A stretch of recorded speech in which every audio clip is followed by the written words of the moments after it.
오늘은 에베소서 6장 9절 말씀 가지고 자녀를 옳게 양육하라 말씀으로 하나님 말씀 은혜를 나누고 합니다.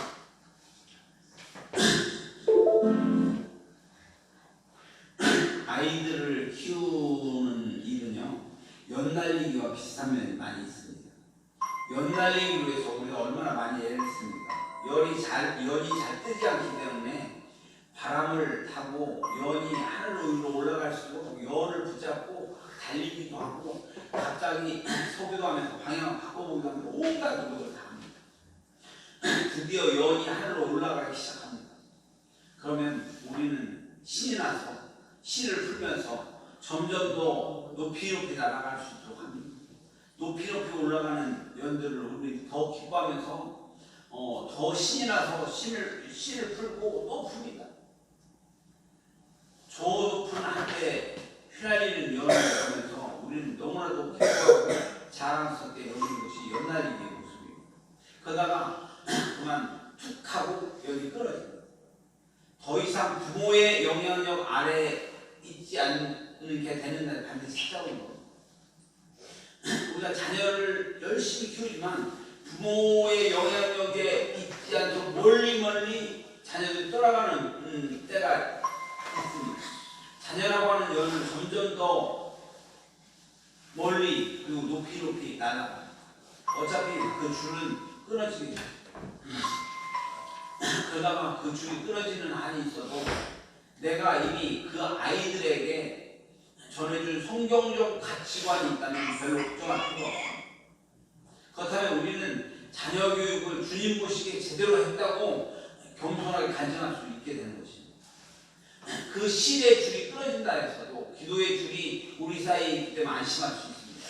내가 오랜 세월 동안 전해줬던 진리를 우리 아이가 소중히 여기고 있기 때문에 영혼의 줄은 끊어져도 기도 줄은 끊어지지 않는다는 걸 기억합니다. 이렇게 오늘은 어린이 주일을 맞이해서 우리에게서 이 연날리기가 우리에게 있어서 자녀 교육하고 비슷하다는 생각을 통해서 오늘 말씀을 제가 생각을 해봤는데요. 오늘 우리 아이들에게 훈육과 기도를 통해서 아이들을 주의 교훈으로 잘 자라서 하나님 앞에 바로 설 수 있는 이런 은혜가 있어지기를 주님으로 축원합니다. 우리 재미도요. 우리가 5년 전에 여기 이사 왔을 때 우리 재미가 저기 유아실에서 막 뛰놀고 떠들었어. 그런데 시간이 지나면 지날수록 아이들이 참 성숙해지고 주 안에서 자라오는 모습을 대견한 마음을 보면서 하나님이 정말 잘 키워주시고 있다. 성경을 보면요, 하나님께서 믿음의 조상 아브라함에게 시험을 하셨어요. 100세에 아브라함이 사례를 통해서 낳은 금쪽 같은 자기 자신을 독자 이삭을 모리아 산에 가서 번제로 하나님을 바치라는 말씀이 떨어졌어요. 아브라함이 얼마나 가슴이 아프고 안타깝고 괴롭고 마음이 찢어졌을까. 그러나 하나님을 깊이 체험하고 이 세상에서 정말 선교할 분이 하나님이라는 사실을 체험해서 지금까지 살아왔던 아브라함이 감히 하나님을 거역할 수 없는 노릇입니다.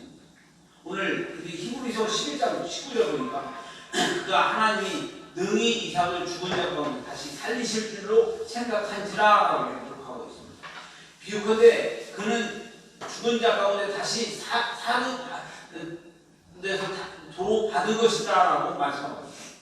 즉 아브라함이 독자 이삭을 약속의 자녀로 주신 하나님이 아브라함은 죽은 자 가운데서 그 이삭을 다시 살리실 줄로 믿었다라고 오늘 성경은 말하고 있는 것입니다.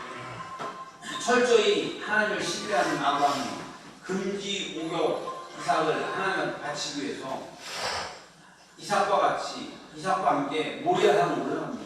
그리고 이삭에게 등에 뜰감을 지우고 함께 모리아산에 올라갔을 때 아브라함의 심정이 얼마나 찢어지고 아팠어요. 그런데 이 말도 안 되는 시험을 하나님께서 아브라함에게 가르치신 이유가 뭐냐? 이 사건에서 기독론적인 메시지가 있는데 바로 아브라함이 외아들을 하나님 앞에 바칠 때에 그 심정이 바로 하나님 아버지의 심정이라는 것을 우리에게 가르쳐 주시기 위해서라는 것을 기억하시기 바랍니다. 인류에서 독생자 외아들을 십자가에 못 박아 죽게 하는 보내야 하는 아버지의 심정을, 찢어지는 심정을 우리는 기억하라는 것입니다. 그래서 아브라함에게 던져진 시험은 시험으로 끝난 것입니다. 아브라함이 실제로 독자 이삭을 단 위에 올려놓고 칼을 들어서 이삭을 죽이려고 탁 하는 순간에 하나님께서 깜짝 놀라시죠. 아브라함아 멈춰라. 내가 너를 시험하였는데 네 아들 독자 이삭 대신에 저 수양을 번제로 드려라. 이렇게 말씀하신 거예요. 결국 아브라함과 이삭은요, 하나님께서 여호와 이레로 준비하셨던 양을 잡아서 번제로 드리고 아브라함과 이삭은 안전하게 돌아왔다는 것이 오늘 성경의 이야기입니다.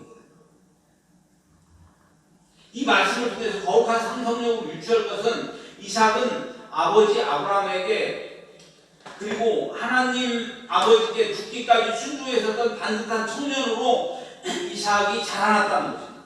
이렇게 보면 아브라함은 자기 자신 이삭을 잘 교육했던 가정교육에 성공했던 사람이 바로 아브라함이었다는 것을 기억하는 의미가 있다는 생각합니다. 자식을 잘 키우는 아버지, 자식이 믿음과 순종으로 자녀를 키워서던 아브라함의 모습을 통해서 은혜를 받고 교훈을 깨달아서 자녀를 어떻게 기르고 양육해야 할지를 생각해보는 시간 되기를 주님을 축원합니다. 오늘 이 어린이 주일에 우리 자녀를 어떻게 주의 은혜로 잘 키우고 양육할 것인가를 생각해보는 시간이 되기를 주님을 축원합니다. 오늘 본문은 또 아비들아 너의 자녀를 노엽게 하지 말고 오직 주의 교훈과 훈계로 양육하라. 에베소서 6장 4절에 명료하게 말씀하고 있습니다. 믿음의 부모들은요, 자녀를 옳게 양육하라고 말씀하고 있습니다. 오늘 성경은 부모의 역할을 두 가지로 나누어서 설명하는데, 첫 번째는 자녀를 노엽게 하지 말고 아이들을 화나게 하지 말라고 말씀하십니다. 그리고 두 번째로 자녀의 교훈과 훈계로 주님의 말씀, 그러니까 주의 교훈과 훈계로 아이들을 양육하라라고 가르치고 있습니다. 교양과 훈계로 양육하는 것, 즉 적극적인 교육과 더불어 아이를 노엽게 하지 않는 것, 이게 자녀들에게 제대로 교육시키기 위한 기초적인 관계를 어떻게 형성하는가는 우리에게 교육적인 적극적인 면을 보여주고 있는 것이다. 그래서 감사하는 것은 저는 우리 그 재지하고 재미들을 가만히 보면서 하나님께서 그래도 가정교육 귀한 며느리하고 귀한 아들을 줘서 그 우리 아들과 며느리가 재지 재미를 잘 교육하면서 케어하는 모습을 보면 제 마음속에는 그 뿌듯한 마음이 조금 있습니다.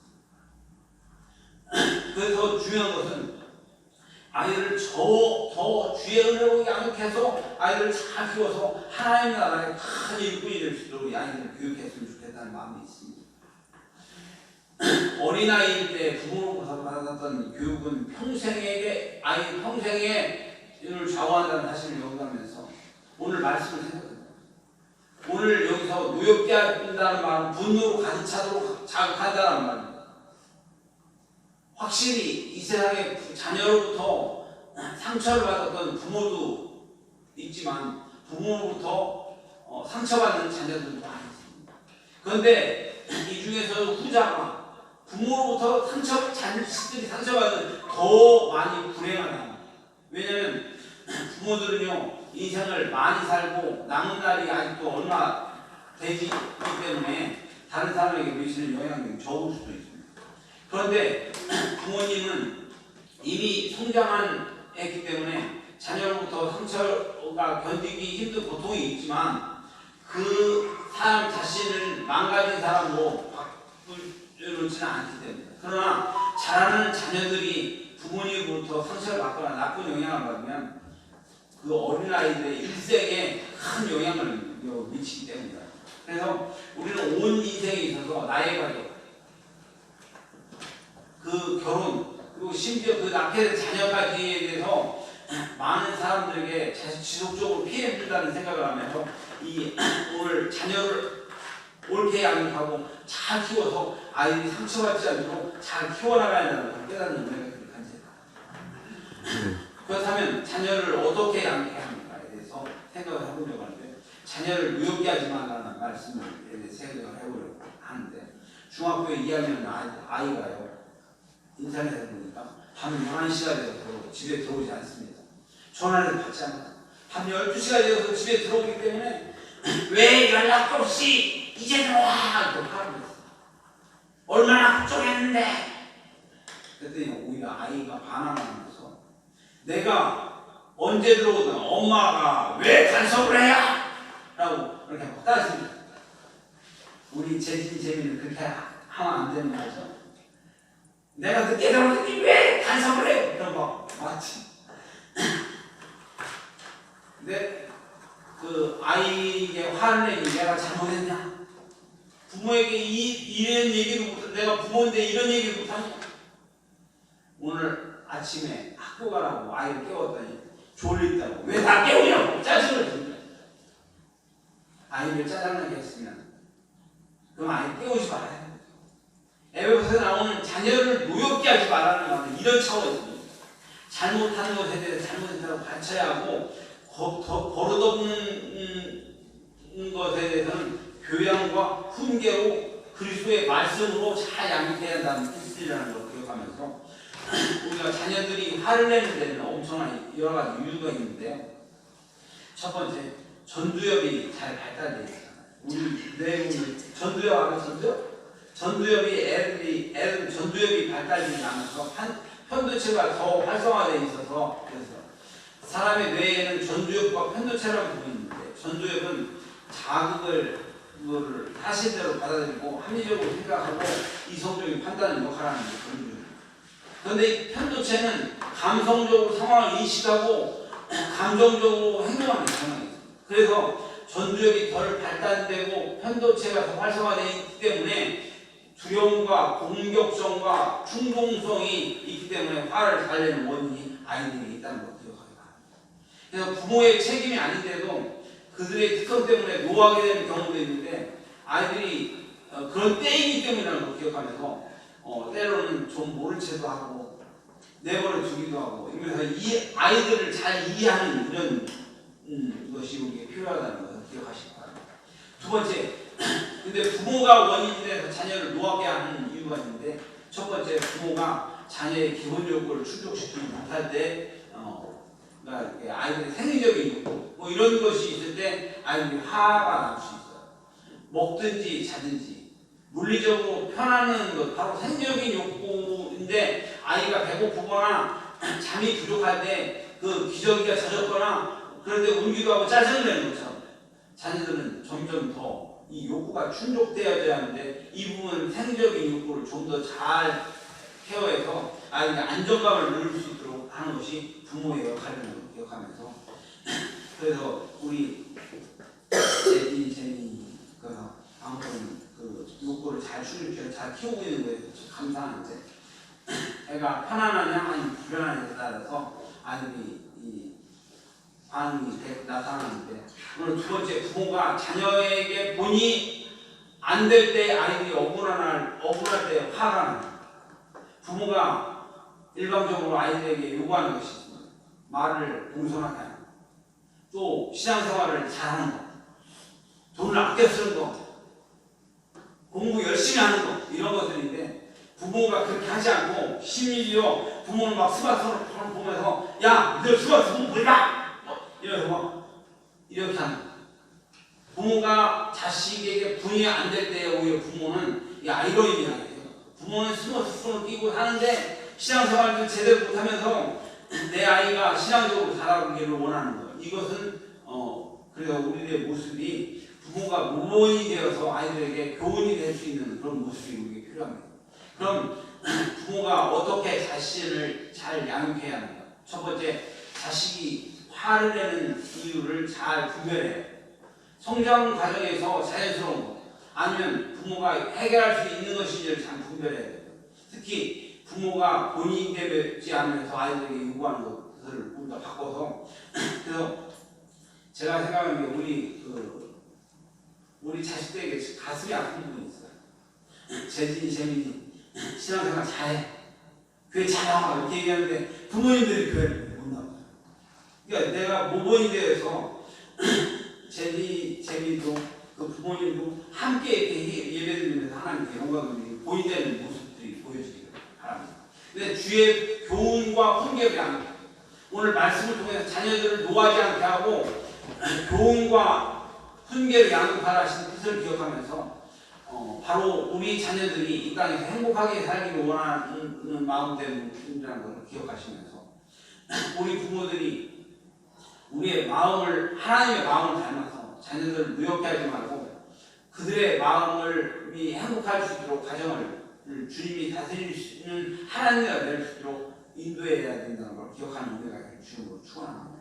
오늘 제가 서두에 연날리기에 대해 얘기했어요.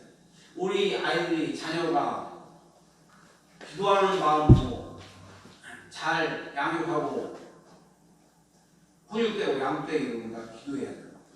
다음으로 아브라함과 이삭의 이야기를 살펴봤는데 이삭을 잘 키워서 믿음의 자녀로 아름답게 성장할 수 있도록 예수님의 예표처럼 순종의 주인공으로 이삭을 키워냈었던 아브라함의 모습을 보면서 태의 열매인 자녀들을 잘 양육하는 것이 우리들에게 정말 중요하다는 걸 깨닫는 은혜가 주옵니다.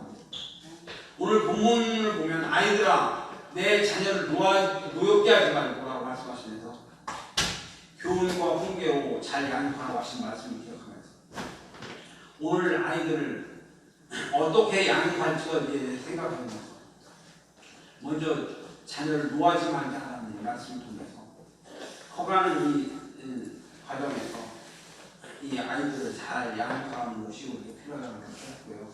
먼저 전두엽이 발달되지 않고 편도체가 활성화되어 있기 때문에 아이들의 이 문제를 우리가 잘 기억해서 아이들을 잘 양육하는 은혜가 바랍니다. 잘 독려하는 방법으로 양육하면서 부모가 자녀를 노하게 하는 게 원인이라면 기도하고 회개하면서 잘 고쳐나갈 수 있는 은혜가 주님을 축원합니다. 중요한 것은 자녀가 해의 열매로 주신 하나님의 거룩한 선물이라면 주님께서 양육을 의탁받은 분들이 우리 아이들을 잘 키워서 아름다운 하나님 나라의 일꾼으로 세워나갈 수 있는 양육할 수 있는 은혜가 주님을 축원합니다. 오늘 말씀을 생각하면서 기도하기를 원합니다. 전능하신 아버지는 오늘 내 자녀를 잘 양육하려면 이라는 제목으로 생각을 합니다. 아버지 하나님께서 우리에게 해의 열매를 주신 이 선물에 쏟은 이 자녀를 잘 양육하고 잘 키워서 하나님 나라의 아름다운 일꾼들로 만들어갈 수 있도록 하나님 오늘 지켜주시기 바랍니다. 그 과정 속에서 우리의 모습, 우리의 여러 가지 모습들이 예수 그리스도의 놀라운 사랑의 모습을 보게 하시고 아이들을 잘 키워나갈 수 있는 은혜를 허락하시기 원합니다. 이 어린 주일에 오늘 우리 어린이들을 예수님께 마음껏 축복하셨던 예수님의 사랑을 기억하면서 우리 아이들을 안아주고 사랑할 수 있는 은혜가 되기를 아버지 기억하시길 간절히 원하며 예수님 이름으로 기도하옵나이다. 아멘.